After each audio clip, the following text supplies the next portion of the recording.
Hey there, what's going on? Today I want to talk about recursion.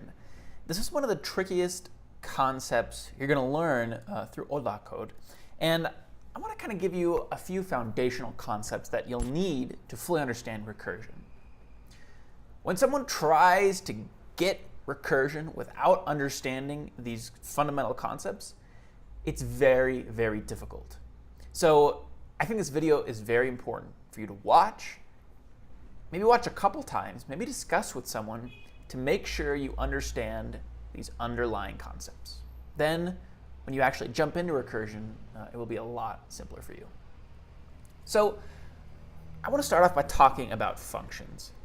How might we as software engineers conceive of functions? In other words, what might our real-life metaphor be for what they are? Right? How should we mentally model them? How should we think about them? Well, there's one very popular way to think about functions, which you may have already, you may think of them as this already. You can think of functions as a machine. A function is a machine that you define once, create once, and throughout your code, you can use that machine. You give it an input, you invoke it, and it returns some output. Okay, so let's just imagine here we had something, a function called toaster, right? This is a machine, just like a toaster in real life is a machine. And it expects to take in bread, it, toasts the bread, and when the bread is toasted, it returns the bread. Okay? Imagine a toaster in real life. You have a toaster in your kitchen. You create it once, and you can use its functionality over and over again, day after day.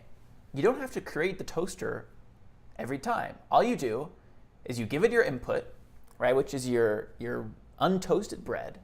You invoke it, which is pressing the little lever down, and it gives you an output, which is toasted bread.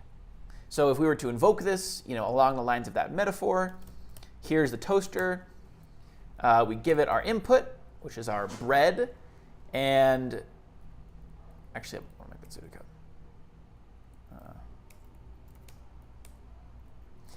go? So we have our toaster here. We give it our input, which is an untoasted piece of bread.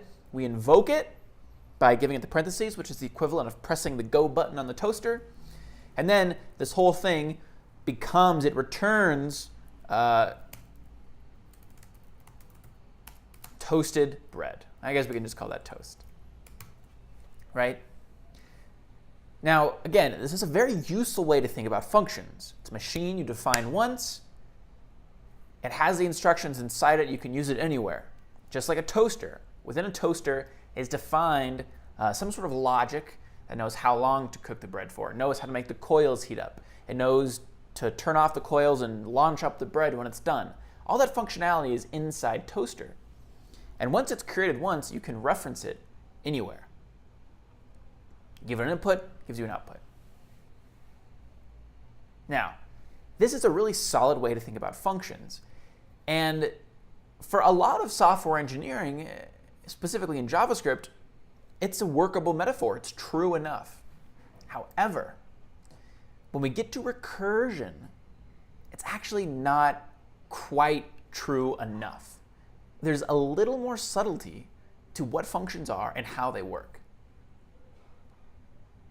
Here's the key difference.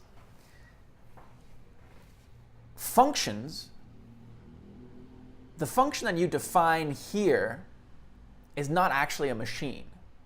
The function you define here in your code is a blueprint. And that blueprint is turned into a machine every time it's invoked. Okay, I'm going to say that one more time. A function definition is not an actual machine. A function definition is a blueprint. And a machine is created based off that blueprint every time that function is invoked. Tricky, right? So I'm going to give you an example here to kind of walk through this concept, because this is very important for understanding recursion. So we have two panes here, our left pane and our right pane. The left pane is the code that we write. I, as a software engineer, am writing this code. Now the right side, I want us to imagine it as the interpreter's mind. You don't see what's going on in here, but when you run your program, the interpreter takes things and stores them and does work on them and puts them here and returns it to you and does all kinds of stuff. So we can think of this right pane as the interpreter's mind. So I want to change one thing on this code on the left, and then we're going to jump into this example. OK, so all I changed is I changed bread to sourdough bread. So it's a specific type of bread. Great. So what happens in the interpreter's mind? Well, first, the function is defined. So the interpreter remembers, oh, OK, whenever anybody says toaster, I know to follow these instructions. Then it actually invokes toaster. Now, what happens here when toaster is invoked? Well, the function toaster is taken, and a real version of it is created at runtime. Remember, definition is the blueprint. At runtime, the interpreter creates an actual version of it. And the parameters are replaced with the actual argument. So in this case, it's replaced with sourdough bread. OK? I'm going to say it one more time, and then I'm going to run through one more example. And you'll see very soon why this is so important for recursion. The principle is a function definition is a blueprint for a machine. It is not the machine itself. On invocation, from the blueprint, a new machine is created and run. OK? So I'm going to do one more example here. Let's just say we have a very simple function.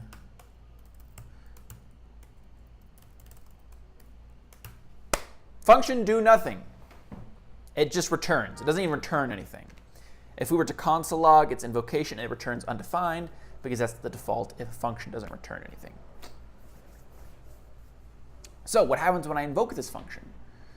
When I invoke this function, in the interpreter's mind, from this blueprint, a real function is created in memory. And this function stays alive, stays in its memory until the return is called. Then once the return is called, it gets deleted and leaves the memory. So again, to go over the metaphor, this is the blueprint, this is the machine. Now, you're wondering, what does this have to do with recursion? This seems so boring and sort of pedantic and tedious. What are we talking about? Great question. Let me copy over some code, and you will see.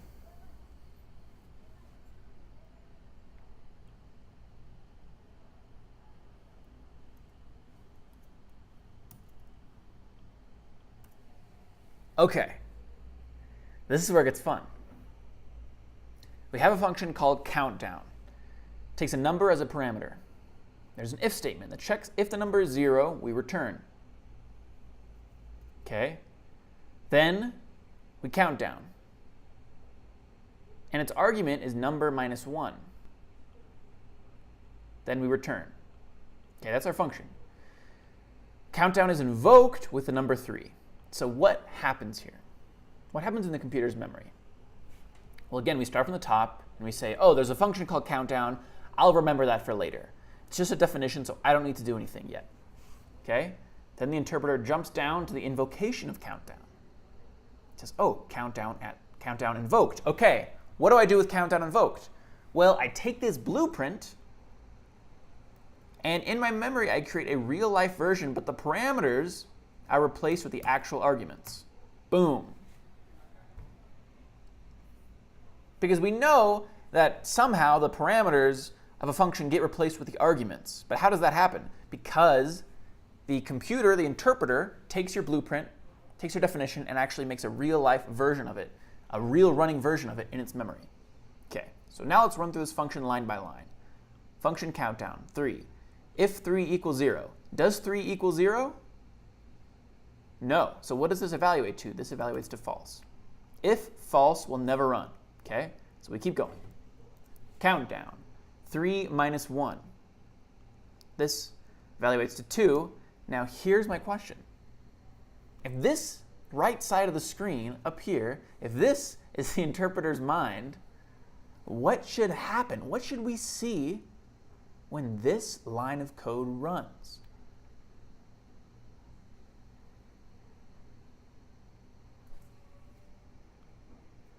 What should we see? We should see another runtime version of countdown.